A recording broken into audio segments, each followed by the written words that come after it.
Hi guys, how's it going today? So basically we've been to Malaysia, the ear is all fixed and seems to be repairing itself, and today's video is just going to be about Kuala Lumpur, about Malaysia, and about sort of the things that I noticed when I was there, sort of the differences I guess between Kuala Lumpur, Malaysia and sort of Bangkok, Thailand, where we've sort of been for quite a while. We haven't done extensive amounts of Malaysia, but these are just like what I seen while I was there for 5 days, and basically my thoughts on the place and what I thought was good and what I thought was a little bit bad. So the first thing I'm going to start with is the currency. I found the ringgit really easy to handle. It has good size amounts in notes. Basically you have like the 20s, you have the 10s, you have 100s, you have 50s. So the 50s, really easy.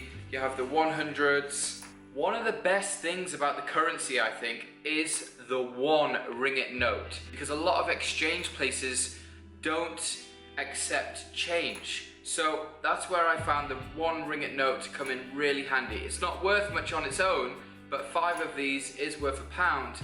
And to have this is basically like quite a low denomination, so a lot easier than basically going around trying to get rid of all your change on the last day. Plastic notes, you can get them wet, you can do whatever you want with them, you can't rip them, you scribble them up and they just open straight back out and they're perfectly fine, which is really cool.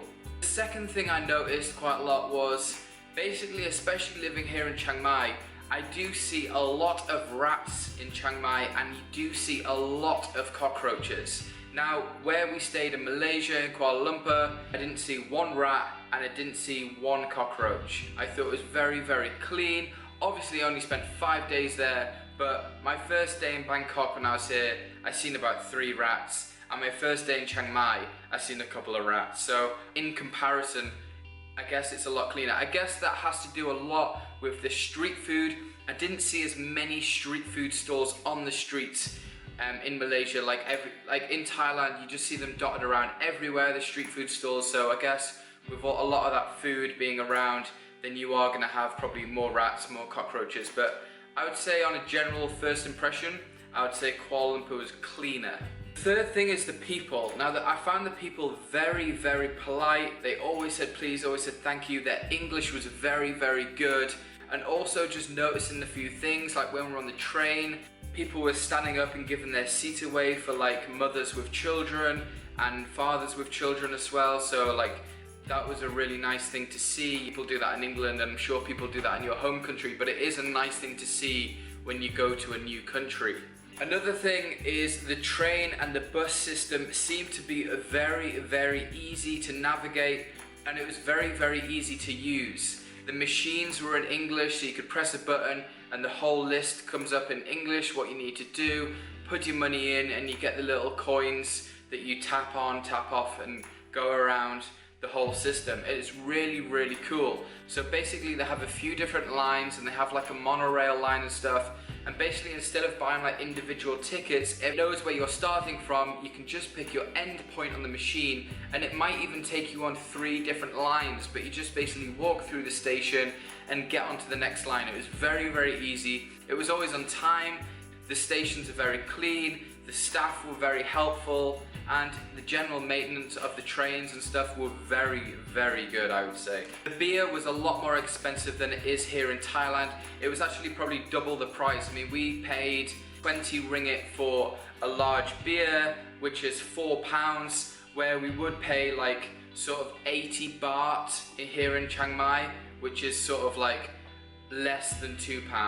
I also found that with the food was about double the price that it is in Bangkok, but obviously you can source out the cheaper places to eat where it kind of works out a little bit similar. It all depends where you eat though. I mean, we had some really good cheap meals, and the Indian influence in their cuisine is amazing, and it is very, very good, very, very tasty food. I thought it was absolutely brilliant. The transport around the city, obviously bikes, cars. The cars all seem to obey like traffic rules. They all drive on the same side, as the UK, same side as Thailand as well. I notice a lot here in Thailand though that people don't stop for red lights very often. They seem to do this a lot more in Kuala Lumpur in Malaysia. They seem to obey traffic rules a lot more, especially the bikers. A lot more of them were wearing helmets. It was kind of an odd thing to see, a biker not wearing a helmet. You did see it a few times, but I would say majority of the time people were wearing helmets on their scooters, which was a really good thing to see. And also with the transportation, there's no like middle transportation. Like in the Philippines, we had the jeepneys that can take you around for a lot cheaper, like in between a bus and a taxi. In Thailand, you have the tuk-tuk that's like in between. You also have like the bike taxis, the scooter taxis. I didn't really see any middle sort of transport area in Kuala Lumpur in Malaysia. It was either like buses, trains, taxis. There was no middle sort of ground like cheaper than a taxi, and which was kind of a nice thing to see. I did actually say to Ali while I was there, I was like, I'm quite happy that I can't actually hear tuk-tuks and jeepneys anymore, like especially with the beeping constantly trying to pick you up, and especially sometimes the noise of the tuk-tuks and just the amount of bikes in Thailand can be pretty noisy at times, and it was a lot more sort of chilled, a lot quieter in Malaysia. Another thing I did notice was the thunder. Now we got to witness a couple of thunderstorms while we were there in the city, especially in our apartment block, which was on the 22nd floor. And one day I opened all the windows in our big room that we were staying in, and we just listened to this crazy thunderstorm. It was so loud. The first like clap of thunder that I heard almost like knocked me back off my chair. It was that loud. One thing I did think let the side down a little bit in Kuala Lumpur was the toilet situation. Now, even in really fancy malls in Kuala Lumpur, you did sort of get a little bit of a dirtier toilet situation than you do here in Thailand. The toilet situation here, especially in Chiang Mai and Bangkok as well, in like the big nice shopping malls, is very, very good, and they're very, very clean.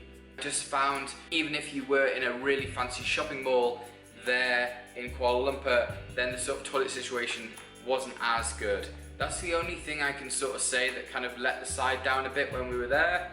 But all in all, Kuala Lumpur is one amazing place and 100% worth going and exploring. Another thing that I noticed was the coffee. Now, didn't really expect like me to think of this, but basically the coffee was really, really surprisingly good.